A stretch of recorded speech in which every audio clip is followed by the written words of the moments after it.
Bonjour et bienvenue sur Le Pod, le podcast qui décortique les problématiques des médias sociaux avec une dose de stratégie proposée par l'agence West Digital. Pendant une demi-heure, parfois plus, nous échangeons ensemble sur les métiers liés à la communication digitale, savoir-faire, conseils, bonnes ou même mauvaises pratiques du métier, on se dit tout et on partage nos approches, nos trucs et astuces pour être le plus efficace au quotidien. Dans l'épisode d'aujourd'hui, je suis accompagnée de Brian et de Jean-Sylvain, notre invité, et nous allons vous parler de sécurité lorsque l'on gère les réseaux sociaux d'une marque. Mais alors, comment prendre ses précautions et quelle est la bonne attitude pour sécuriser ses activités en tant que social media manager ? Un dernier mot. Si ce podcast vous plaît, pensez à vous abonner sur votre plateforme d'écoute préférée pour être sûr de ne rater aucun épisode. Allez, je vous laisse, c'est parti !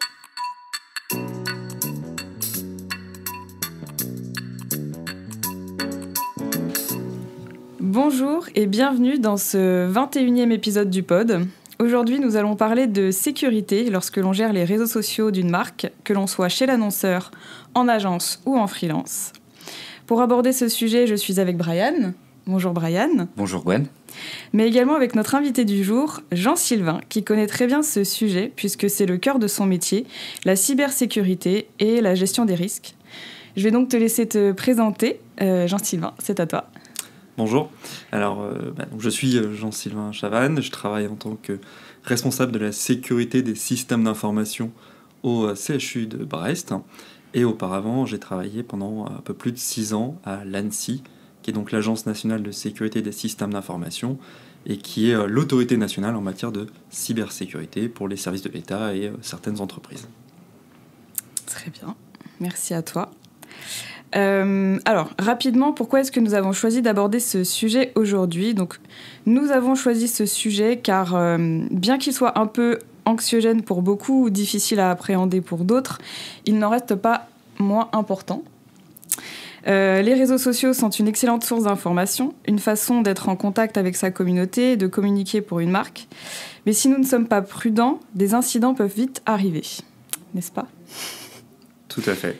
D'ailleurs, la majorité des incidents sont le fruit de négligence en interne chez l'annonceur, mais aussi souvent chez les sous-traitants, que ce soit agence ou freelance. Alors voyons ensemble comment prendre ces précautions et adopter la bonne attitude pour sécuriser ses activités en tant que social media manager. Vous vous demandez peut-être en quoi cela vous concerne ? Quel intérêt aurait-on à pirater votre compte LinkedIn ou Facebook ? Quel intérêt aurait-on à accéder au site WordPress de votre client ? On vous explique tout ça dans l'épisode du jour et on vous partage plein d'astuces toutes simples pour protéger votre vie privée et celle de vos clients. C'est parti ? C'est parti. Alors, pour commencer, comme d'habitude, est-ce que tu pourrais nous en dire un petit peu plus donc, sur le sujet du jour ? Parce que dans l'introduction, je parlais de sécurité, de cybersécurité, de gestion des risques. Est-ce que tu pourrais nous expliquer un petit peu ce que ça signifie ? Oui, alors c'est un sujet qui est très large, donc je vais essayer un petit peu de donner une définition plus concrète pour nous. Alors la cybersécurité, c'est ce qui... Alors déjà, il faut comprendre que c'est un ensemble de mesures techniques et organisationnelles. C'est-à-dire qu'on ne réduit pas ce périmètre-là juste à des mesures techniques. Il y a aussi des mesures de vie, comme par exemple ne pas afficher des mots de passe dans une salle de réunion parce qu'on pourrait prendre des photos derrière, etc. Voilà. Donc, tout ça, c'est pas que du technique. Puis après, il y a le côté technique. Et le côté technique, il vise à assurer ce qu'on appelle la disponibilité de l'information, c'est-à-dire le fait que quand on sollicite un site internet, que l'information réponde bien, l'intégrité de l'information, qu'elle ne soit pas modifiée par quelqu'un qui n'en a pas les droits. Donc par exemple, aujourd'hui je parle beaucoup de comptes rendus médicaux, mais que dans un compte rendu médical, le chiffre 5 ne soit pas modifié par 10, c'est hyper important. Ça, c'est l'intégrité de l'information. Et ensuite, il y a la dernière, et qui est quasiment la plus importante aujourd'hui, c'est la confidentialité de l'information. C'est-à-dire le fait que quand on gère les informations pour quelqu'un, qu'elles soient gérées avec confidentialité, et que donc des tiers n'aient pas accès aux informations auxquelles ils n'auraient pas les droits d'accès. Ouais, je pense que, et d'ailleurs, nous, pour les personnes qui nous écoutent, on est plutôt sur ce dernier point, enfin majoritairement sur ce dernier point. Ça veut pas dire que les premiers, on les occulte, mais celui-là, c'est celui qui va plutôt nous intéresser. D'ailleurs, je pense que tu me rejoins, mais tous les spécialistes du numérique, quel que soit notre métier finalement, alors nous on se focalise sur les social media managers, mais quel que soit le métier, on se doit d'avoir ça finalement un petit peu dans nos têtes et d'être capable d'adopter les bons réflexes, de pas en faire comme quelque chose qu'on nous demande de faire en plus, mais d'en faire comme une habitude, un réflexe. C'est une forme d'hygiène finalement, d'intégrer finalement l'aspect sécuritaire dans nos pratiques. Et justement, comment on peut... je dirais, est-ce que c'est facile à mettre en œuvre pour quelqu'un qui débute sur cette partie-là ? Je pense que c'est une question de bon réflexe que l'on doit essayer d'adopter dès le départ. C'est-à-dire, plus c'est adopté vite, plus c'est adopté tôt, plus derrière ça nous paraît naturel et donc c'est plus simple. C'est sûr que quand on part de loin et qu'on envoie des mots de passe en clair, qu'on a tendance à avoir un carnet de mots de passe ou qu'on a tendance à se dire que la sécurité c'est pas pour soi, oui, la marche peut devenir de plus en plus importante à fur et à mesure où on retarde l'échéance, on va dire ça comme ça. Ouais, c'est un peu une question d'hygiène, c'est comme... si dès qu'on est petit, on apprend à se laver les mains avant de les manger, finalement après derrière ça devient une habitude, quoi. Ok. Et alors, est-ce que les réseaux sociaux sont concernés par ce sujet ? Alors complètement. Les réseaux sociaux, on pourrait prendre des exemples sur la définition que j'ai donnée précédemment. Si on prend l'intégrité de l'information, c'est le fait que quand vous tweetez une information, que quelqu'un puisse pas arriver derrière pour modifier le tweet, qui pourrait avoir des implications énormes en termes de réputation, mais en termes aussi, d'image pour l'entité que vous êtes amené à gérer. La confidentialité aussi. C'est-à-dire quand vous êtes amené en tant que social media manager à gérer de l'information, à la décanter au bon moment, si finalement elle est publiée avant le planning que vous aviez à gérer, eh bien oui, ça peut avoir un impact sur votre travail. Donc toutes ces informations-là, elles sont importantes à bien gérer au niveau de la cybersécurité. Oui, et puis quand on regarde la manière dont on travaille, au-delà effectivement de cette question de pas modifier l'information quand un post a été fait ou s'assurer que l'information sorte pas avant qu'elle soit censée être officielle, il y a aussi toute l'organisation qu'on a. Ça va de la gestion des mots de passe avec nos clients, ça va de bien déléguer des accès aux bonnes personnes dans l'équipe, ça va aussi de la sensibilisation de l'équipe qui va travailler sur le projet social media, parce que je pense que c'est important aussi que les utilisateurs qui vont y contribuer soient sensibilisés. Donc au final, oui, ça recouvre quand même beaucoup de situations possibles. C'est pas juste une question qui concerne les professionnels de santé comme ce que tu gères aujourd'hui ou des secteurs sensibles, comme on pourrait le penser. L'ANSSI, ils avaient un slogan, ils ont d'ailleurs toujours un slogan qui était de dire que la cybersécurité c'est l'affaire de tous. Et c'est pas anodin comme slogan, c'est vraiment l'idée de se dire que la sécurité c'est une chaîne entière qui concerne tout le monde, du client final jusqu'à ses sous-traitants ou ses partenaires, et que donc il est indispensable que tout le monde respecte la chaîne, puisque si un maillon vient à casser, eh bien c'est l'ensemble de la chaîne qui tombe. Très bien. Alors, avant de parler des bonnes pratiques, moi je me demandais quelles étaient un peu les principales techniques utilisées par ce qu'on appelle les cybercriminels. Il y en a plusieurs. Alors aujourd'hui, ce qu'on voit de manière majoritaire, c'est ce qu'on appelle le credential stuffing en anglais, qui est en gros l'usurpation d'identifiants mots de passe. Les attaquants vont en fait essayer de chercher la validité de certains identifiants mots de passe pour ensuite en créer de grosses bases de données et les revendre derrière sur les marchés noirs. C'est une sorte de business. Alors, un des exemples qui a énormément fonctionné durant le confinement dernier, ça a été la revente d'accès à Netflix, Disney+, tous ces services de vidéos en ligne, où en gros, les gens utilisaient des mots de passe qui étaient très faibles, facilement trouvables. Certains attaquants étaient spécialisés dans cette recherche de couples identifiant mot de passe assez faibles, et hop, derrière, ils revendaient ces accès à d'autres personnes qui les achetaient et qui pouvaient profiter du streaming gratuitement. Voilà, une sorte d'écosystème où on pense qu'on n'est pas... on pense que son identifiant Disney+, qu'est-ce qu'on en a à faire si c'est un mot de passe fort ? Mais en réalité, c'est hyper important parce que derrière, quelqu'un peut très bien usurper votre compte et regarder la télé, les contenus Disney+, en usurpant votre identité. Ce qui n'est pas anodin. Voilà, donc aujourd'hui, on a vraiment cette notion de credential stuffing qui est assez forte, puisqu'on voit vraiment que ça intéresse les attaquants. Il y a un business derrière qui est de plus en plus fort. Et ensuite, ces identifiants mots de passe peuvent servir aussi à faire du rebond. C'est-à-dire si, par exemple, avec vos clients, vous êtes amené à utiliser des VPN, par exemple, les identifiants mots de passe de VPN sont revendus derrière, et derrière on peut se faire passer pour le sous-traitant auprès du client final et réaliser des actions à son insu. Client qui nous fait confiance, donc forcément il va pas se poser la question. C'est ça. Est-ce que tu peux juste dire ce que c'est qu'un VPN ? Pardon, oui, un VPN, c'est un Virtual Private Network. C'est ce qui permet en fait d'accéder au système d'information de son client final depuis un site extérieur, depuis Internet. D'accord. C'est-à-dire qu'on n'expose pas tous ces applications métiers ou ces informations, hein, ça peut être des dossiers de partage Windows par exemple tout simplement, mais qui sont protégés derrière un VPN pour justement restreindre l'accès à ses partenaires. Mais en fait, ça devient un faux sentiment de sécurité à partir du moment où les identifiants mots de passe sont fuités, malheureusement. Et du coup, oui, l'usage des VPN s'est beaucoup développé avec le confinement, le développement du télétravail, etc. Donc, il y a effectivement une vulnérabilité qui est plus importante sur cette partie-là aussi. Exactement. Alors, il y a un aspect qui est intéressant dans ce que tu disais sur la première partie, sur le credential stuffing, si je peux le dire comme ça, c'est que en fait, on se rend compte, aujourd'hui, si je comprends bien, que c'est pas parce qu'on se fait pirater que quelqu'un nous en veut. En fait, finalement, il y a pas. C'est pas forcément un acte de malveillance, parce que nous, on entend souvent, quand on va recommander des actions à nos clients pour mieux se protéger, oh ouais, oui, mais qui peut bien nous en vouloir ? Personne va nous pirater, franchement. Ou alors, j'ai rien à cacher. On entend souvent cette réponse-là. Voilà. Ce à quoi je réponds, est-ce que vous habiteriez dans un appartement rempli de verre, sans mur opaque ? Ouais, où on te voit toute la journée, quoi. Voilà, exactement. On n'a pas forcément envie d'exposer, même si on n'a rien à cacher, ça ne veut pas pour autant dire qu'on a envie de s'exposer. Et d'ailleurs, c'est un peu l'adage de la cybersécurité, c'est de communiquer sans s'exposer. C'est ce qu'on disait par rapport à ça. Pour revenir sur ton premier sujet, c'est aujourd'hui 90% des attaques ne sont pas liées à l'identification d'une personne. C'est lié justement à sa mauvaise utilisation d'un système d'information. Donc, si on prend une analogie assez simple, c'est qu'aujourd'hui, les attaquants se trouvent dans une ville, et vous avez une maison. Ce que vont faire les attaquants, c'est qu'ils vont tester toutes les poignées de porte de chaque maison, et voir s'ils peuvent y rentrer. S'ils peuvent y rentrer, ils n'y rentrent pas.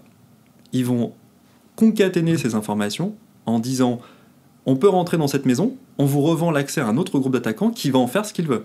Ça peut être du vol d'objets, ça peut être plein de choses. Mais voilà, on sent qu'il y a cette distinction entre les différentes actions. Et donc, si on utilise des mots de passe faibles, c'est comme si on utilisait une poignée, en fait, enfin une porte. On ferme pas sa porte, quoi. On ferme pas sa porte. Et donc, du coup, les attaquants disent ouais, on peut rentrer dans la maison 1, 3, 5, etc. Allez-y, faites ce que vous voulez dans ces maisons-là, derrière. Mais c'est pas pour autant qu'on t'en veut à toi. Et c'est pas pour autant qu'on regarde ces messieurs un tel sur la sonnette de la maison. Ils s'en fichent. Ce qu'ils veulent juste voir, c'est s'ils ont accès ou pas à la maison. Ouais, donc c'est pas ciblé sur des personnes, des organisations. Enfin, ça l'est encore parfois dans certains secteurs, mais comme tu dis, dans la majorité des cas, 9 cas sur 10 à peu près, c'est plutôt aléatoire. C'est-à-dire qu'on va tester toutes les poignées de porte, puis la première qui s'ouvre, on sait qu'on peut potentiellement revendre l'accès pour des personnes qui ont des activités plutôt douteuses. C'est ça. Donc ils vont trouver les accès, et puis derrière ils vont les revendre, et puis ils vont dire tiens, finalement ces accès ils donnent accès à une entreprise hyper connue. Ah, si c'est une entreprise hyper connue, peut-être qu'on va utiliser ces accès-là pour réaliser des cyberattaques plus, on va dire, compromettantes pour les données qui sont hébergées, et là effectivement ça devient une attaque ciblée. Mais dans un premier temps, en général, c'est pas du tout une attaque ciblée. C'est juste des mauvais usages qui font qu'on devient vulnérable. Tout ça fait un peu peur quand même. Non, mais bon, c'est intéressant parce que Gwen t'en parlait en introduction. En fait, des fois, quand on aborde ce sujet avec nos clients, ils nous disent tout le temps ça ne nous concerne pas, ou bien c'est très anxiogène, ça leur fait un peu peur. Ils disent ouais, mais bon, quand même, ça paraît être une montagne en fait. Et du coup, alors qu'en fait, finalement, bien sûr, il y a des optimisations techniques qui sont peut-être un peu plus lourdes, mais dans les faits, déjà, le premier rempart, les premières choses à mettre en œuvre sont pas si compliquées que ça. Enfin, voilà, quand on fait le point, c'est quand même pas très compliqué. Alors justement, si on veut se lancer, par quoi on commence ? Enfin, voilà, quelles sont les bonnes pratiques de base, les choses un peu essentielles qu'il faut être capable de mettre en œuvre pour bien se protéger quand on gère la présence d'une marque sur Internet ? Alors, d'abord, pour répondre à ton premier point, le côté anxiogène, là-dessus, je réponds souvent que c'est souvent parce qu'on ne maîtrise pas ou on n'est pas éveillé sur le sujet. Si on sait comment ça fonctionne, on peut tout de suite se dire que l'utilisation de simples bonnes pratiques permet de se protéger de 80% des attaques, ce qui n'est pas négligeable. Donc l'objectif, c'est de se dire, si on respecte les bonnes pratiques, et l'ANSSI a sorti un guide sur les 12 bonnes pratiques de la sécurité numérique, on peut contrer la plupart des cyberattaques. Ça passe par exemple, pour être très concret, on a parlé des mots de passe. Évidemment, les mots de passe, c'est quelque chose que l'on doit gérer de manière assez rigoureuse. On ne peut pas se permettre de mettre le même identifiant, le même mot de passe, puisque c'est la première chose que les attaquants vont tester. Si on se met dans la peau des attaquants, c'est assez facile, hein. On teste les mêmes identifiants mot de passe, on va tester les dates de naissance, qui sont accessibles via les réseaux sociaux. Ça, pour le coup, c'est du vécu et ça marche très bien. Les villes de naissance, les codes postaux. Bref, on retrouve des patterns, des gabarits, des logiques, ouais, qui font que derrière, on peut faire tomber la plupart des mots de passe assez rapidement. Donc déjà, si on se dit qu'on ne doit pas faire ça, on se protège déjà d'une grande partie des attaques. Après, il y a assurer la confidentialité des données, c'est-à-dire on ne prend pas en photo des informations confidentielles. Si on prend en photo des informations confidentielles, derrière elles sont envoyées sur les clouds de nos différents téléphones, elles peuvent devenir accessibles par Internet et donc par essence devenir une porte d'entrée. Il y a aussi maîtriser les logiciels qu'on installe, ne pas tout de suite se jeter sur les premiers logiciels qui sont gratuits et qui vont vous permettre de faire tout et n'importe quoi et parce que vous voyez un bandeau publicitaire. Voilà. L'autre grande menace qu'on voit régulièrement aujourd'hui et qui servent d'ailleurs à faire du credential stuffing, et ça je ne l'ai pas évoqué tout à l'heure, c'est les mails de phishing. Ouais. On en reçoit de plus en plus, où on vous invite en vous disant votre prestataire ou votre partenaire vous demande de changer votre mot de passe, merci de cliquer sur le lien suivant, rentrez identifiant mot de passe. Vous cliquez sur le lien, vous rentrez ces identifiants mot de passe là, et en fait derrière ces deux données-là sont envoyées aux attaquants, qui vont les concaténer, les mettre dans une base de données et les revendre par la suite. Voilà. Ouais. Tout ça rentrer dans ce cercle. Alors justement, moi j'avais vu l'autre jour sur Instagram, une créatrice que je suis a partagé en story quelque chose qui lui est arrivé. Et c'est un petit peu dans ce style-là. Et donc je vais raconter rapidement ce qui lui est arrivé pour que tu puisses nous dire justement comment est-ce qu'on pourrait faire attention avec ce genre de choses. Donc en fait, c'est une créatrice qui partage la majorité de son contenu sur Instagram pour valoriser donc ses produits. Et puis donc un jour, elle reçoit un message d'un compte Instagram. Donc le nom du compte, c'était Instagram Support. C'était un compte certifié qui lui envoie un message en lui disant « Attention, quelqu'un a essayé de se connecter, a tenté de se connecter à votre compte. Veuillez cliquer sur ce lien pour vous reconnecter, du coup. » Donc elle suit le truc, elle remet son identifiant, son mot de passe, et puis là, une fois qu'elle avait mis son identifiant, son mot de passe, ça lui affiche un message comme quoi, genre, elle avait été dégagée de son compte Instagram, qu'elle n'y avait plus accès et qu'elle avait perdu toutes les données. Donc effectivement, elle se reconnecte à Instagram via le téléphone d'une amie et elle voit que tout son compte Instagram a été supprimé avec toutes ses créations qu'elle avait postées depuis plusieurs années. Donc là, c'est la catastrophe. Elle ne sait pas quoi faire. Et plus tard dans la journée, un mec la contacte via WhatsApp, il me semble, pour lui dire « Salut, je m'appelle John, c'est moi qui ai piraté ton compte Instagram, donc tu peux le récupérer, mais contre de l'argent. » Donc au final, elle l'a fait parce qu'apparemment, c'était pas un montant très élevé. Et du coup, elle a partagé ça sur Instagram pour justement sensibiliser et dire attention, comme quoi moi j'ai eu confiance parce que c'était un compte Instagram support qui était certifié, donc je pensais pouvoir faire confiance. Et en fait, je me suis fait avoir. Mais c'est hyper intéressant comme anecdote. Je connaissais pas du tout le principe. Et en fait, on retrouve le même mode opératoire que moi je vois plus classiquement en cybersécurité, qui est l'accès aux données de logiciels métiers. On les chiffre pour demander une rançon en échange. Eh bien là, c'est exactement la même chose. C'est-à-dire qu'on va se connecter à un réseau social qui est l'outil métier de cette personne. Et derrière, il va supprimer les données et lui demander une rançon pour les retrouver. C'est ça. Ouais. Ah, c'est incroyable. Et en plus, elle a demandé à ce mec, elle lui a dit, mais pourquoi moi ? Et il lui a dit, en vrai, c'est pas toi, je fais ça tous les jours avec des dizaines de comptes. Voilà. C'est le principe de la porte qui s'ouvre. La porte qui s'ouvre, ça fonctionne. C'est pas ciblé contre cette personne-là. Non, elle a sûrement dû utiliser un mot de passe qui était très faible. Ou alors, il y a les mots de passe qui sont très faibles. Ou alors, et c'est ça le petit danger qu'on n'a pas évoqué, c'est la réutilisation des mots de passe. Ouais. On peut se dire que son mot de passe est fort, pas de problème. Il respecte les bonnes pratiques. Néanmoins, on l'a donné, par exemple, alors je vais citer LinkedIn, parce que LinkedIn a été victime d'une grosse fuite de données il y a quelques années. Et même les mots de passe forts, en fait, ont été publiés. les attaquants s'en servent et derrière retestent ça derrière. Donc si cette personne-là a utilisé le même mot de passe que sur une base qui a déjà fait l'objet d'une fuite de données, Canva d'ailleurs récemment a fait l'objet d'une fuite de données. Facebook, tous les 6 mois. Et bien dans ce cas-là, elle devient vulnérable à ce type d'attaque-là et c'est malheureux pour elle. Ouais, du coup, ça pose quand même la question de la gestion des mots de passe. Souvent, on réduit aussi la sécurité à ça. Ça fait partie des aspects pour se protéger. Et ce que tu dis, c'est que finalement, un mot de passe fort, c'est essentiel. On pourra reparler d'ailleurs de ce que c'est qu'un mot de passe fort. Mais finalement, le mot de passe, il doit être aussi unique. C'est quand même vite l'enfer pour les personnes qui travaillent dans le numérique de se dire j'utilise une 50aine d'outils dans ma semaine, c'est-à-dire qu'il faut que j'ai 50 mots de passe forts différents, ça peut vite devenir très très compliqué. Qu'est-ce que tu réponds à ce type d'objection? Que je comprends ce type de... C'est vécu comme étant un frein en fait au métier. Et la sécurité, ça ne doit jamais être vécu comme un frein. Alors ce qu'il faut, c'est l'adapter à notre contexte métier. Si effectivement on est amené à utiliser par exemple des outils web très régulièrement, il existe des gestionnaires de mots de passe qui génèrent des mots de passe aléatoires, donc qui ne font pas partie de dictionnaire, et qui derrière l'enregistrent et le rentrent à votre place dans votre navigateur, dans vos applications métiers, etc. Donc là, on a un gestionnaire de mots de passe qui permet de faire ça, qui centralise un peu tout. Donc ça, c'est le bon début, on va dire, par rapport à ça. Est-ce que tu pourrais conseiller des gestionnaires de mots de passe ? Alors, il y a un gestionnaire de mots de passe qui est certifié par l'ANSSI, donc c'est-à-dire qu'on a analysé la robustesse de son algorithme qui permet de générer les nouveaux mots de passe, parce que c'est aussi ça la force de ce gestionnaire-là, qui s'appelle KeePass, mais qui n'est pas le plus user-friendly. C'est un peu austère. C'est en local d'ailleurs. C'est en local. C'est installé sur ordinateur, donc on ne peut pas l'avoir sur son téléphone par exemple. On ne peut pas l'avoir sur son téléphone facilement. Enfin voilà, c'est pas hyper intuitif. En revanche, il y a d'autres éditeurs qui se sont lancés sur ce créneau-là.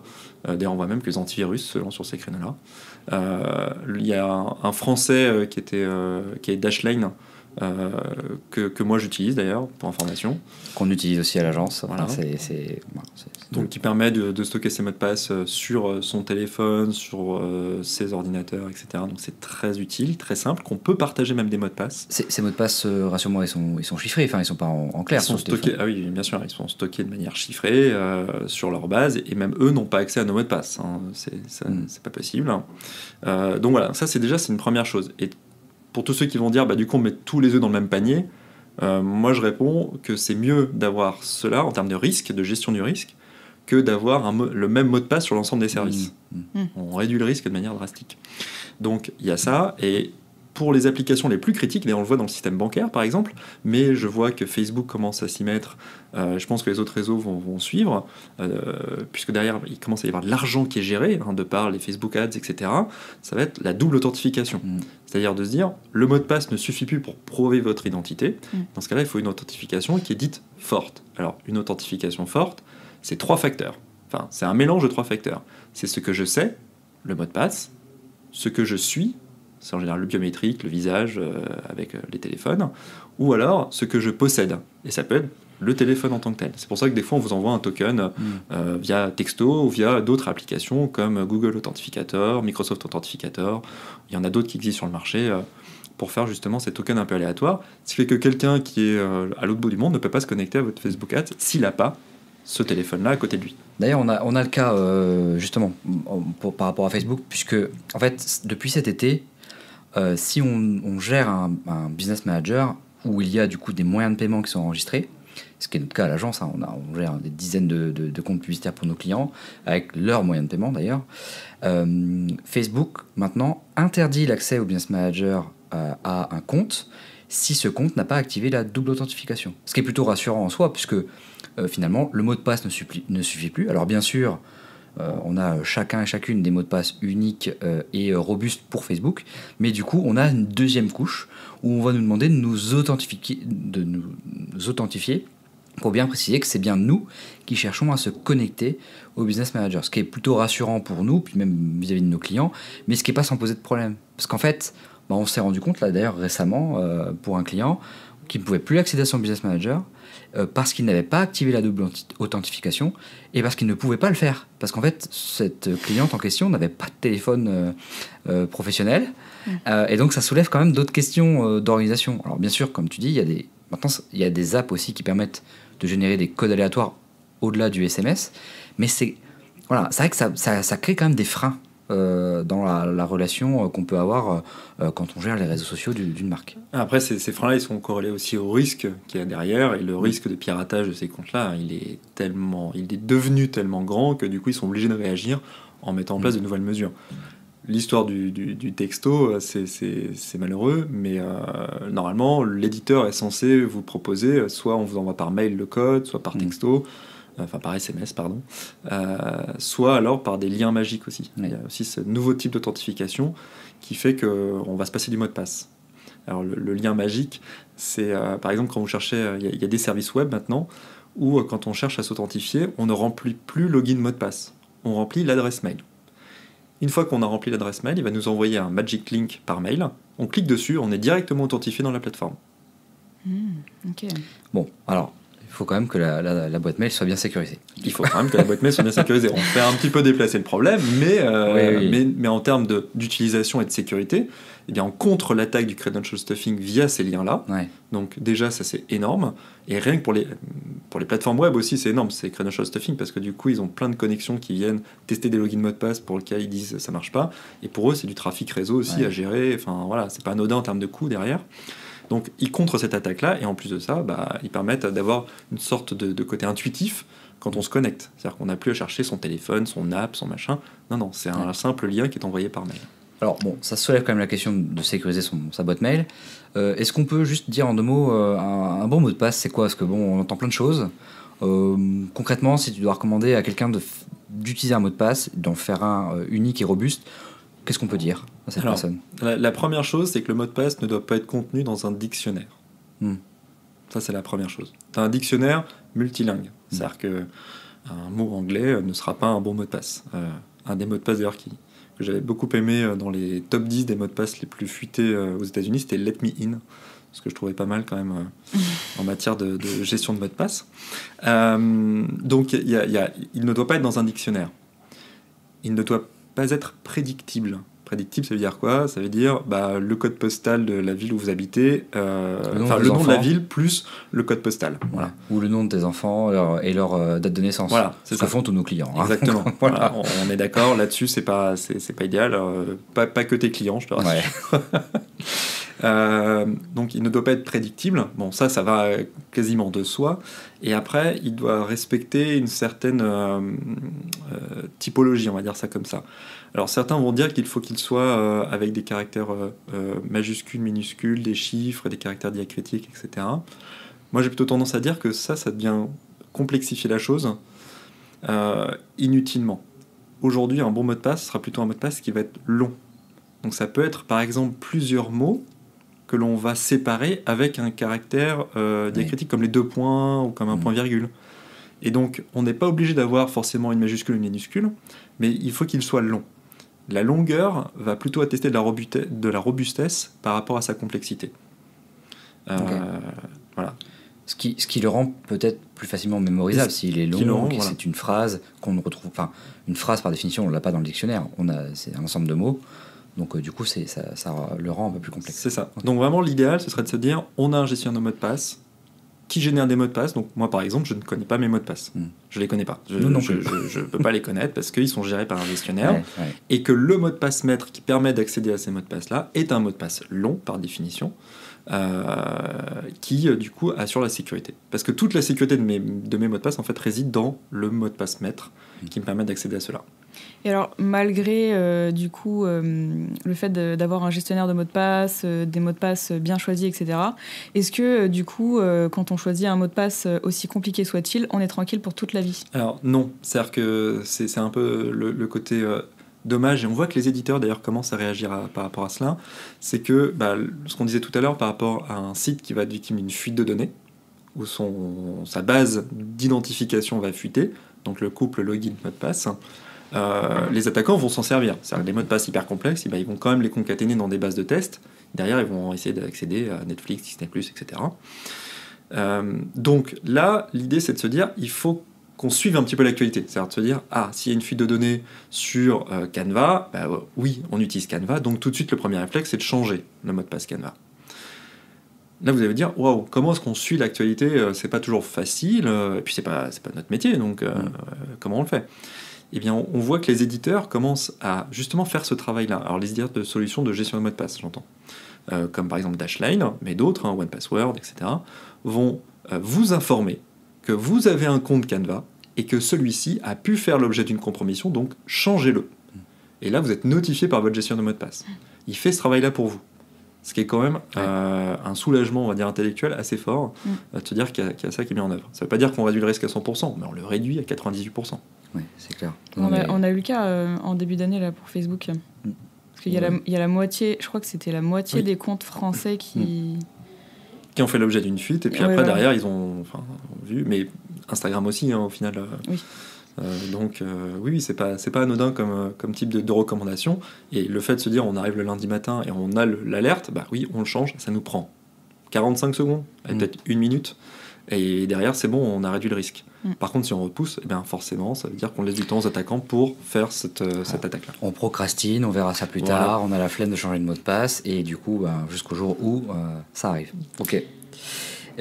J'ai une autre question par rapport au mot de passe, après on va peut-être aller sur d'autres aspects, mais nous on a souvent le cas, et je pense que les gens qui nous écoutent ont le cas aussi, on a des clients qui nous envoient leur mot de passe parce que on a besoin certaines fois d'avoir des mots de passe, même si bien souvent on va préférer des délégations quand c'est possible, on va préférer une délégation sur une page avec notre profil quand c'est possible, mais pour certains comptes comme Twitter par exemple, on ne peut pas avoir de délégation, même si effectivement il y a des moyens de contourner. Donc fatalement, parfois, on est obligé de récupérer les mots de passe de nos clients et ils nous les envoient. Qu'est-ce qu'on peut faire? Parce que, clairement, envoyer un mot de passe dans un mail, c'est pas hyper sécurisé. Qu'est-ce qu'on peut faire, du coup, pour sécuriser un peu les échanges? Alors, la première bonne pratique, c'est effectivement, comme tu l'as un peu évoqué, c'est de ne jamais mettre dans un même message, que ce soit texto, mail ou voire papier, enfin bref, l'outil, l'URL de l'outil, donc son adresse, et le mot de passe, avec l'identifiant. C'est-à-dire, si vous mettez toutes les informations dans le même message, là c'est vulnérabilité critique, parce qu'il suffit qu'un attaquant tombe là-dessus, et il sait exactement ce à quoi se connecter, où se connecter, et avec quel identifiant mot de passe se connecter. Donc la première chose, c'est de dire, oui, on va vous envoyer les identifiants Twitter, et puis par derrière, envoyer un SMS avec juste un mot de passe, sans dire ce à quoi il correspond. Sans le contextualiser. En disant, ce que je vais vous envoyer, c'est le mot de passe Twitter. Voilà. Okay. Comme ça, si un attaquant ou quelqu'un qui a les yeux qui se baladent un peu tombe sur le mot de passe, il va pas savoir à quoi ça sert. Donc, est-ce qu'il aura vraiment intérêt à essayer de chercher à quoi sert, etc. Non, ça va être complexe, ça va lui prendre du temps, ça va être ennuyeux, donc il va pas le faire.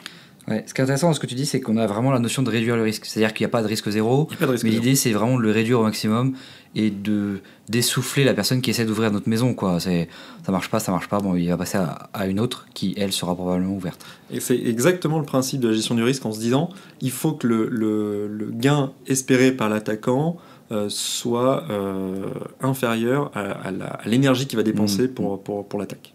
Ok. Et est-ce que c'est pas risqué d'envoyer un mail à quelqu'un en disant voici mon identifiant pour tel truc, et de dire je t'envoie le mot de passe par texto, et par texto de recevoir le mot de passe? Il n'y a pas moyen les cyber-hackers ne savent pas faire le rapprochement?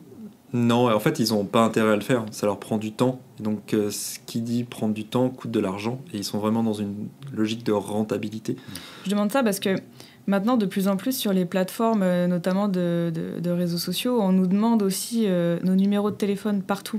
Du coup, je me dis, ils ont notre mail, notre numéro de téléphone, et d'échanger comme ça par mail ou par texto, ils peuvent faire facilement le rapprochement.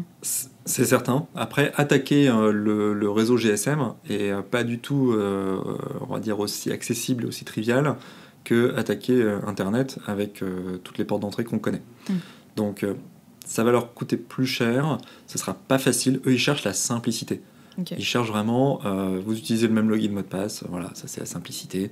Vous utilisez des patterns connus, vous utilisez des groupes qui ont déjà fuité, ça voilà, c'est la simplicité pour eux. En gros, il y a un retour sur investissement qui est énorme. Dès que ça demande un peu plus d'habilité, on passe dans l'autre catégorie qui est catégorie des attaques ciblées. Ouais. Et ces attaques ciblées, elles ont une occurrence qui est beaucoup plus faible, mais par contre, elles ont un impact qui est beaucoup plus fort. Et il faut se dire que nous, quand on cherche à gérer les réseaux sociaux, le côté présence web, etc., on cherche d'abord et surtout à contrer les attaques, ce que moi j'appelle les attaques indifférenciées, c'est-à-dire le tout venant. En fait, c'est une question de dimensionnement par rapport au client. Alors, une TPE locale qui n'est pas sur un marché sensible, on va lui donner les bonnes pratiques de base pour essayer justement de faire en sorte que la porte soit fermée et que l'attaquant passe à la prochaine porte. Alors que demain, si on travaille avec le gouvernement, par exemple, là, on va rajouter finalement une étape supplémentaire où on va effectivement peut-être ne pas envoyer le mot de passe par SMS et trouver des alternatives un peu plus complexes. C'est une question de dimensionnement. C'est exactement ça. C'est une question de gestion du risque. On voit que la menace est plus importante, par exemple, sur des secteurs qui sont très touchy. On prend l'exemple nantais bien connu de Notre-Dame-des-Landes. Voilà, c'était un secteur qui était touchy. Donc on se disait, bah oui, on va peut-être mettre en place des mesures supplémentaires de sécurité par rapport aux bonnes pratiques parce qu'on sait que c'est quelque chose qui est attendu et qui peut avoir un impact important. Et que les capacités des attaquants sont assez fortes. Pour une PME qui fait, la menuiserie ou des choses comme ça, oui, l'attaque est possible parce qu'il va ne pas respecter les bonnes pratiques. Mais pour le reste, il y a quand même peu de chances qu'il soit victime d'une attaque ciblée de la part de pays tierces. Ça marche. Alors, est-ce qu'on pourrait récapituler un petit peu ou compléter avec donc les conseils et les astuces toutes simples à mettre en pratique ? On va essayer. Je pense que la première chose, c'est déjà de bien gérer les mots de passe, on en a parlé, de savoir comment ils doivent-ils être et être gérés surtout. Derrière, il y a aussi des principes très simples, mais comme la mise à jour. Les mises à jour des logiciels que vous êtes amenés à utiliser. Alors, vous utilisez sûrement beaucoup d'outils SaaS, donc Software as a Service. Donc là, c'est l'éditeur qui s'occupe de faire la mise à jour. Pour vous, c'est transparent, vous ne voyez rien. Mais pour les logiciels clients que vous pouvez être amenés à utiliser, les mettre à jour, c'est pas que du cosmétique. L'éditeur va vous dire bah oui, on va changer la barre grise par une barre noire, ça va être génial dans la nouvelle mise à jour. Mais en fait, derrière, il va corriger énormément de vulnérabilités que vous ne voyez pas parce que l'éditeur n'a pas trop intérêt à communiquer dessus. Mais ces mises à jour-là sont importantes.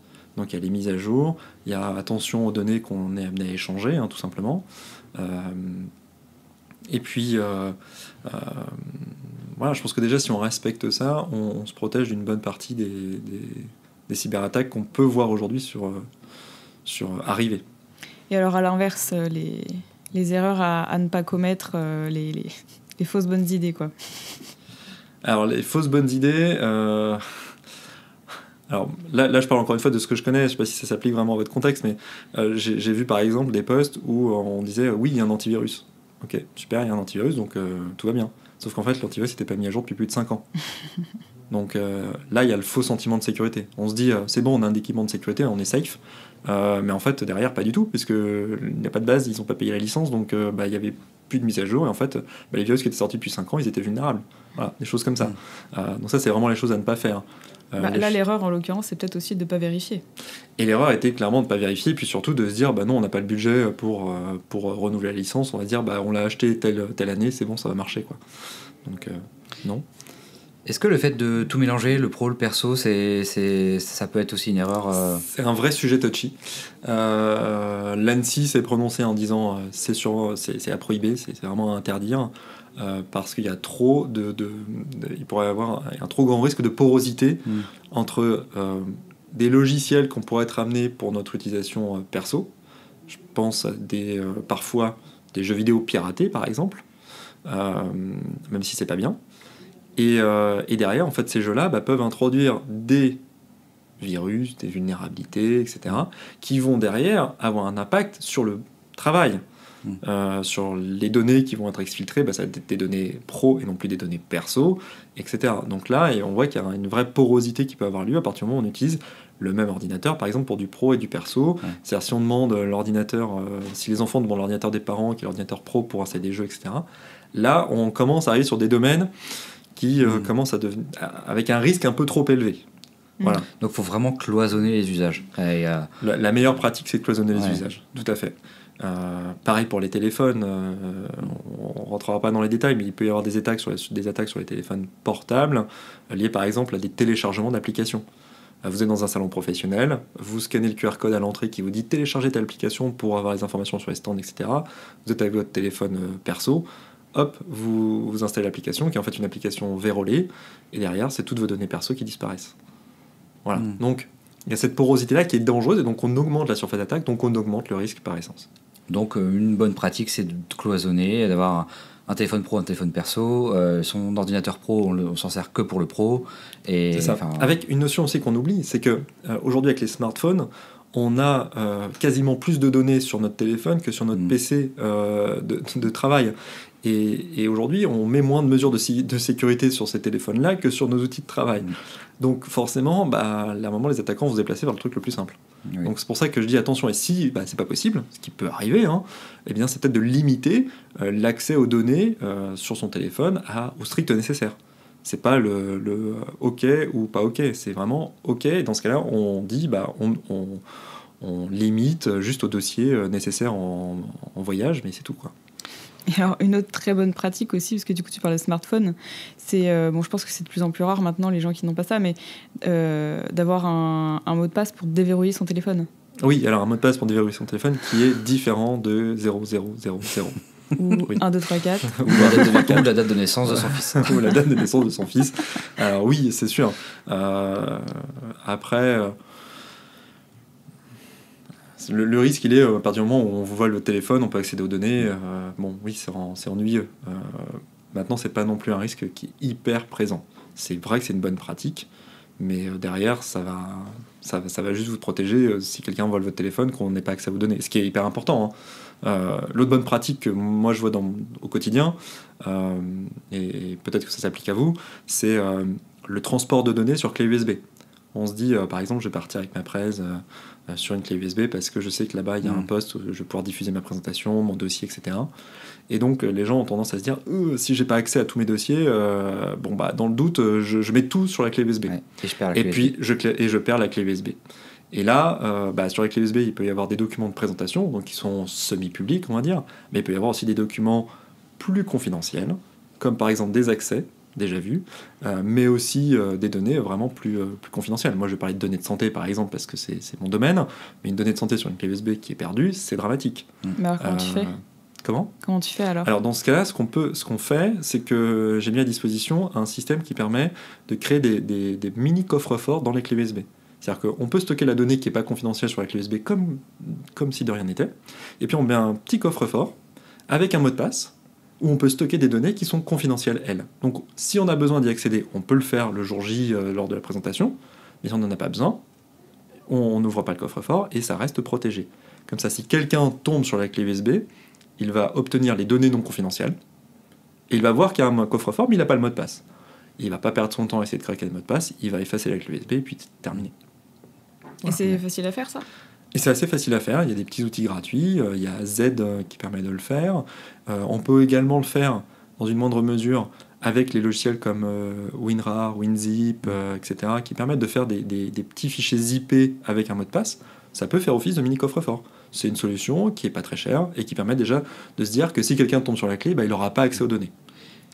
Je crois de mémoire que l'avantage de Z au-delà du mot de passe, c'est aussi le chiffrement. C'est-à-dire qu'il y a un mot de passe, mais en plus les données sont chiffrées. Voilà, donc, exactement. Donc l'avantage de Z par rapport aux deux exemples précédents, c'est qu'il va chiffrer les données avec des protocoles attestés robustes, certifiés par l'ANSSI, qui permettent justement de se dire les données sont bien protégées. Ça donne une certaine sérénité quand on voyage et qu'on a des documents confidentiels et qu'on n'a pas forcément envie que quelqu'un les trouve si on perd notre clé USB. Oui, ou alors on peut aussi on peut aussi ne pas transporter les documents et les rendre accessibles sur un serveur sécurisé. Tout à fait. Avec un navigateur, on lance une adresse internet et on va récupérer ces fichiers. C'est Exactement. Aussi une autre pratique. Enfin, nous, typiquement, c'est ce qu'on fait. On n'a pas de clé USB à l'agence. Oui. Non, mais tu as raison. D'ailleurs, on voit que dans les entreprises, on tend, devant le risque, on tend à réduire l'utilisation des clés USB, voire quasiment. J'ai vu dans des entreprises où on les supprime totalement. Et effectivement, on passe ce que tu disais avec un système de partage de fichiers et on donne les accès en temps voulu lors de la présentation. Tout à fait. Alors, juste avant de passer à la conclusion, vous l'avez dit plusieurs fois, mais c'est peut-être pas clair pour tout le monde. Ça veut dire quoi des données chiffrées ? Alors, c'est une bonne question. Les données chiffrées, ce sont des données qui ne sont accessibles ou lisibles qu'avec un système d'authentification, un système type mot de passe, type empreinte digitale, voilà, un mode d'authentification. Et donc, si ce mode d'authentification-là n'est pas présent, on ne peut pas lire les données. Donc chiffrer, c'est l'opération qui consiste à transformer une donnée intelligible en une donnée non lisible, si on n'a pas le code qui permet de déchiffrer la donnée. Mais alors du coup, c'est quoi l'inverse ? Alors l'inverse, c'est déchiffrer la donnée. C'est-à-dire qu'on va prendre la donnée qui est inintelligible, on va rentrer un mot de passe et on va retrouver la donnée lisible. Dans quel cas, par exemple ? Parce que maintenant, on a des mots de passe partout, même s'ils ne sont pas sécurisés, etc. Mais du coup, dans quel cas est-ce qu'on peut avoir ça encore ? Dans quel cas on peut avoir... les données non chiffrées. Par exemple, ce que je disais tout à l'heure avec l'utilisation de WinZip, par exemple, ou de WinRAR, donc c'est le logiciel de compression, les données ne sont pas chiffrées. Elles sont compressées avec un mot de passe, mais elles ne sont pas chiffrées. C'est-à-dire que l'algorithme qui permet de rendre les données illisibles n'est pas un algorithme de cryptographie éprouvé par la communauté internationale. C'est un algorithme qui permet juste, on va dire, de modifier la donnée, mais pas de la chiffrer. Ok, ça marche. J'aurais juste, avant de passer à la conclusion, je suis désolé, mais parce qu'on voit des choses quand même, des fois, chez nos clients, je pense que c'est bien d'en parler, parce qu'à mon avis, ça doit rentrer dans les bonnes pratiques. On a souvent des clients donc ils nous donnent des accès, des délégations, puis après on arrête de travailler avec eux, ou ils arrêtent de travailler avec nous, enfin peu importe. Et du coup, quand on leur demande mais qui a accès à votre business manager ou qui a accès à tel outil, ils savent pas. Personne ne sait qui a accès à l'information. Est-ce que dans les bonnes pratiques, il y a aussi le fait de, peut-être pas de cartographier, mais au moins de savoir qui a accès à quoi complètement. C'est-à-dire que cette notion-là, elle est hyper importante dans la gestion de l'information. Pourquoi je dis ça ? Parce que, pour vous donner un exemple, on va dire de mise en œuvre de l'importance de cette notion-là, c'est que quand on fait une réponse à incident, c'est-à-dire que quand on a un incident de cybersécurité qui est avéré, on voit qu'il y a des connexions frauduleuses qui viennent du Thaïlande, du Japon, du Canada, etc. Eh bien, on va tout de suite chercher à se dire, tiens, le compte qui a été usurpé parce que son identifiant mot de passe a fuité et que des gens de ces pays-là se sont connectés, à quoi ont-ils pu avoir accès ? C'est-à-dire que nous, on doit estimer la notion d'information compromise pour savoir ce que l'on doit mettre en œuvre comme mesure de protection. C'est-à-dire, est-ce que toutes les données des comptes social media manager ont fuité, ou est-ce que c'est juste un seul ? Est-ce que tous les réseaux sociaux sont impliqués, ou est-ce que c'est un seul ? Et donc, forcément, la réponse à incident, c'est-à-dire lorsqu'on s'est rendu compte qu'il y a eu vraiment une connexion frauduleuse, eh bien, on sait qu'on doit changer le mot de passe sur un réseau social, ou sur l'ensemble des réseaux sociaux. Et donc, la réponse, elle n'est pas du tout la même. C'est-à-dire, si on a un trou dans la raquette et qu'on oublie un réseau social, eh bien, derrière, l'attaquant, lui, il va continuer sur ce réseau social-là.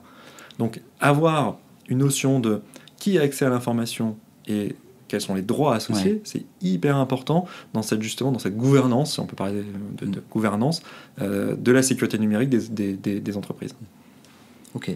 Et en tant qu'agence, freelance, quand on constate qu'un client fait pas les choses très correctement, c'est pas notre métier. Tu vois, moi, je veux dire, je suis pas consultant en cybersécurité, je suis assez sensible à la question parce que je suis entouré par des gens très bien, mais c'est pas notre métier. Alors, qu'est-ce qu'on fait en fait quand on constate qu'il y a des choses qui sont vraiment pas du tout de bons réflexes, où l'hygiène est vraiment à revoir? Alors déjà, le premier réflexe, c'est de se dire que déjà, c'est pas notre métier. Parce qu'il y en a aussi où ils pensent que c'est leur métier, puis du coup, ils donnent des conseils qui sont pas forcément opportuns. Et la deuxième chose, c'est effectivement de voir ces comportements pas forcément, on va dire, qui respectent l'état de l'art, et de leur dire que c'est pas, que ça respecte pas les bonnes pratiques. Et voire même des fois de les accompagner en leur disant juste, moi, si je peux vous donner un conseil, vous devriez mettre ça en œuvre. Voire parfois même prescrire une solution. Ouais. Nous avons une solution qui permet de partager les mots de passe, utiliser notre solution. En fait, c'est un devoir de conseil, quoi. C'est un devoir de conseil. C'est un petit peu quand tu vas chez le médecin généraliste et qui te sculpte pour un rhume parce que tu viens, parce que tu as le nez qui coule, et qu'il te sculpte et que finalement il voit que tu as un souffle-cœur, il va pas te dire non, juste pour traiter le rhume, on va vous donner Doliprane, etc. Il va aussi vous dire là je vois qu'il y a un truc qui va pas, je vous conseille de consulter un spécialiste qui du coup vous donnera le diagnostic précis et les bonnes mesures qui correspondent à votre contexte. Voilà, c'est exactement pareil. Vous pourriez dire là, clairement, il y a sûrement une vulnérabilité ou sûrement quelque chose que vous faites pas très bien. Soit vous respectez les bonnes pratiques, et si vous voulez vous assurer avec sérénité de la cybersécurité de vos systèmes d'information ou de vos réseaux, consultez un spécialiste. Ouais, je vois très bien, on a eu le cas récemment où on n'est pas mandaté pour gérer la maintenance d'un site web, mais on a accès au site web pour intégrer des articles qu'on rédige pour un client. Donc on est mandaté pour intégrer des articles pour le client. Et on s'est rendu compte que l'accès au back-office n'était pas du tout sécurisé, avec des choses très évidentes. Et se pose la question de, est-ce que c'est notre rôle d'intervenir finalement sur le périmètre de l'agence qui est censée faire la maintenance ? Nous, notre philosophie, c'est ce fameux devoir de conseil. C'est pas parce qu'on vient nous voir pour un rhume qu'on va pas dire que la personne souffre d'un souffle au cœur. Mais je pense que c'est important que tout le monde ait conscience de ça et justement d'être capable de formuler quand même au moins des recommandations et d'orienter vers les bons spécialistes quand on constate quelque chose. Parce que je pense que c'est quand même aussi une forme de responsabilité et une posture professionnelle qui est hyper importante. Et au-delà de ça aussi, ça vous permet d'avoir une relation de confiance avec vos clients, ce qui est vraiment pas négligeable. Et je prends l'exemple très récent du début du mois d'une société France Test qui agrège en fait les résultats de tests Covid de plusieurs pharmacies. Ils avaient mis en place un système de liaison avec la plateforme nationale via un WordPress qui ne respectait pas vraiment les bonnes pratiques basiques de sécurité, à savoir l'énumération des fichiers, etc. Et bien, tout d'un coup, il y a eu une fuite de données. Parce qu'on s'est rendu compte que les résultats au test Covid étaient accessibles depuis Internet parce que le WordPress n'était pas sécurisé. Là, si l'agence qui gérait le site avait dit attention, là, vos fichiers qui sont en plus des fichiers critiques de santé avec nom, prénom, numéro de sécurité sociale, etc., sont accessibles en ligne, faites quelque chose. Et plus on est d'acteurs investi dans cette notion de cybersécurité autour des clients finaux, eh bien, j'espère que le niveau des clients finaux va augmenter au fur et à mesure. Ça marche. Est-ce que tu pourrais nous dire rapidement si tu as une anecdote professionnelle à nous raconter qui t'a fait prendre conscience de l'importance du sujet du jour? Donc je pense que tu dois en avoir beaucoup. Alors, oui... Il y a une première anecdote auquel j'ai pensé quand on a parlé de l'histoire d'Instagram, c'est qu'il y a très longtemps, je me suis créé un compte Instagram comme beaucoup pour tester et voir un petit peu quel était ce réseau-là. Et puis, je ne m'y suis pas connecté parce que ce n'était pas le réseau sur lequel je me sentais à l'aise, on va dire ça comme ça. Et en fait, j'étais en voyage pour un audit de sécurité d'ailleurs, il n'y a pas très longtemps. Et à un moment, je reçois une notification d'Instagram qui me dit votre compte a été piraté. Je dis et en fait, c'était réel, c'est-à-dire que mon compte avait été piraté par quelqu'un qui était en Asie du Sud-Est et qui s'amusait à prendre le contrôle de mon compte Instagram. Alors oui, j'avais oublié qu'il y a beaucoup d'années, j'avais créé ce compte-là, que j'avais jamais changé de mot de passe et que le mot de passe était effectivement le même qu'un autre que j'utilisais et les attaquants s'en sont servis. Donc là, j'ai dit, là, je suis le premier puni par rapport à des choses que je peux dire au quotidien avec mes interlocuteurs. Mais voilà, ça m'est arrivé, et donc je vois très bien ce que ça peut faire. Et c'est pas très agréable d'ailleurs comme sentiment, parce que j'étais, je me souviens, dans un hôtel à Limoges, je jouais le truc, vous avez été piraté, tel IP, etc. Est-ce que c'est bien vous? Sinon, veuillez vite modifier votre mot de passe. J'étais, qu'est-ce que je dois faire? Finalement, ça s'est très bien passé, parce que de toute façon, il n'y avait rien à prendre dessus, donc il pouvait faire ce qu'il voulait. Mais ça m'a un petit peu, ça m'a un petit peu marqué, parce que c'est notre identité. Enfin, un réseau social, c'est mon nom, mon prénom, on poste en mon nom. Enfin, voilà, c'était pas agréable comme sentiment. Et puis c'est l'exemple typique de je crée un compte pour tester un outil. Je n'utilise pas forcément à l'époque de gestion de mot de passe, où je mets le même que ma boîte Gmail, parce que c'est plus simple, c'est plus rapide. J'oublie que j'ai un compte sur ce site-là. Tôt ou tard, cet outil se fait compromettre, parce que Instagram a été compromis il y a quand même pas très longtemps, et donc voilà, à un moment donné, je me retrouve avec une vulnérabilité que je n'avais pas forcément estimée au moment où j'avais créé mon compte, quoi. Et C'est ça. ça reboucle un peu ce que tu disais depuis le début, et ça permet de bien faire comprendre que effectivement la sécurité c'est l'affaire de tous. C'est-à-dire que même si c'est notre métier, on a aussi des défaillances, et on doit avoir cette humilité de reconnaître à un moment donné que c'est pas toujours simple, et qu'il faut reconnaître quand on fait des erreurs, et pour résoudre rapidement les incidents. Exactement. Et ouais, ça m'a un peu marqué, cette expérience-là. Puis juste une petite dernière, parce que celle-là permettra peut-être de poser une question un peu plus large. Quand je préparais un cours justement sur les fuites de données, et notamment qui peuvent être liées aux réseaux sociaux, et puis à un moment je tombe sur quelqu'un qui poste sur Twitter une photo de sa carte bancaire. Je me dis waouh, on poste sur Twitter une photo de sa carte bancaire. Et en fait j'ai compris, c'est-à-dire que sur la carte bancaire il y avait un chien, et en fait elle avait utilisé un système de banque qui permet de personnaliser sa carte bancaire. Et donc très fière de montrer ça sur Twitter, elle poste en photo la carte bancaire avec le chien en disant waouh, vous savez, j'ai reçu ma nouvelle carte bancaire, je suis trop contente, etc. Et en fait, après, je suis tombé sur un compte Twitter qui s'appelle Need a Debit Card et qui recense toutes les photos de cartes bancaires sur Twitter. J'ai fait, mais c'est pas possible, il y a tant que cette photo. Et après, là, du coup, je me suis posé une question, c'était de dire pourquoi il y avait autant de photos, et est-ce qu'aujourd'hui, on a vraiment la notion de la valeur de l'information, c'est-à-dire de la valeur de l'information par rapport à sa confidentialité. Ce qu'on peut faire avec un numéro de carte bancaire, ce qui n'est pas anodin, hein. Et puis pour ceux qui iront voir, il y a même des photos de recto et de verso de carte bancaire. Pratique, donc voilà, et là je me suis vraiment posé cette question-là, c'est qu'aujourd'hui, est-ce que nous, en tant que professionnels de la donnée, et là au sens général, on a cette notion de valeur de la donnée? Est-ce qu'on arrive à la quantifier, et est-ce qu'on arrive à la faire comprendre aussi à nos clients? Et ça, je pense qu'il y a un véritable enjeu là-dessus. Ouais. Vous avez 4 heures. C'est clair. Très bien. Est-ce que tu pourrais conclure le sujet du jour, en 3 mots ou en 3 phrases, comme tu préfères? Ok, je vais essayer en 3 mots. Le premier, c'est l'éveil. Je pense qu'il est important qu'on soit éveillé au sujet, qu'on s'y intéresse, qu'on sache comment fonctionnent les outils qu'on est amené aujourd'hui à utiliser, même s'ils évoluent très vite, qu'on soit éveillé au sujet. Je pense que ça, c'est important. Le deuxième, c'est être humble, l'humilité. C'est de se dire que c'est pas parce qu'on n'a rien à cacher qu'on ne sera pas attaqué. Les attaquants, ils vont chercher à attaquer ceux qui protègent mal leurs données. Qui qu'on soit. Voilà. Donc, l'humilité, c'est important. On peut être attaqué. Et je pense que le dernier, ça va un petit peu retrouver ce qu'on disait tout à l'heure, c'est la rigueur. C'est-à-dire que pour assurer un certain niveau de sécurité, il faut être rigoureux. Il faut être rigoureux dans la gestion des informations qu'on est amené à traiter. Et cette rigueur, elle est, je dirais, l'image de la confiance qu'on va avoir aussi avec ses clients. C'est-à-dire, si vous, en tant que professionnel de la gestion des réseaux sociaux et des données qui sont associées, vous êtes rigoureux, eh bien, c'est une confiance qui va s'instaurer avec les clients. Et je pense que ça, c'est important. Très bien. Merci beaucoup à toi. Merci à vous. Je te remercie parce que tu reflètes très bien l'état d'esprit chez West Digital, donc ça me plaît. Merci à toi d'être venu prendre la parole au micro du pod.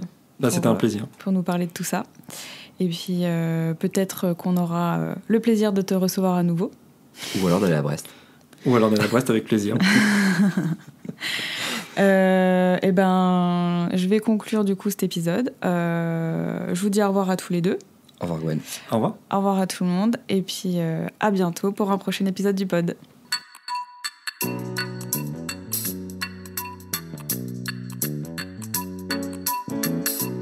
Quelques mots avant de se quitter. Tout d'abord, vous pouvez retrouver cet épisode sur le blog de l'agence www.keepitsimple.fr, rubrique podcast, ou sur nos réseaux sociaux.